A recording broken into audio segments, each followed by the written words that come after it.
કેટલા જણે ટીવી કે સોશિયલ મીડિયા જોવાનો ટાઈમ નક્કી કર્યો છે આટલા બેઠેલામાંથી? એ નક્કી કરીને મને કહે, કોઈ આંગળી ઊંચી કરીને બતાવી શકે કે ભાઈ હા મેં 1 કલાક 2 કલાક અડધો કલાકનો ટાઈમ નક્કી કર્યો છે એવું? હે? નહીં.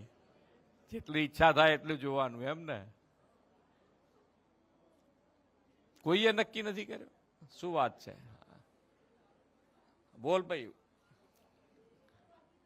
હે? 3 થી 4 1 કલાક. Very good. એના તાળીઓથી વધાવવો પડે. કેમ તો કે ભાઈ અત્યારે 1 કલાક નક્કી કરવું એ બી અગત્યનું છે. નહીતર તો શું છે કે પછી અંદર અંદર કદાચ ચર્ચા એ લોકો કરે, તું ગપ્પા મારે છે ને બધું બરોબર છે.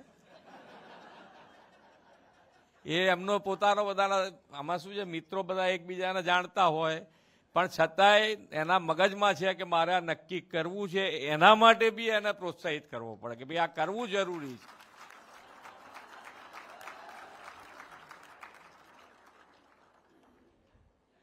કારણ કે અત્યારે નક્કી ખરેખર આ એવી વસ્તુ છે કે જેમાં તમે પરોવાઈ જાઓ તો તમને ખબર જ ના પડે કેટલો ટાઈમ ગયો.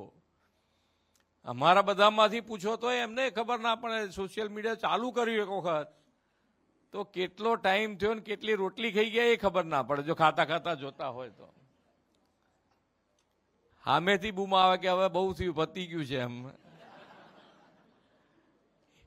એટલે આની અંદર વિદ્યાર્થીઓ ખાસ નક્કી કરવું જોઈએ કે ભાઈ આ વારે ઘડીએ કહેવાનું મારું એટલો જ તાત્પર્ય છે કે એની અંદર ટાઈમ તમારો અત્યારે એની અંદર તમારે જરૂર નથી.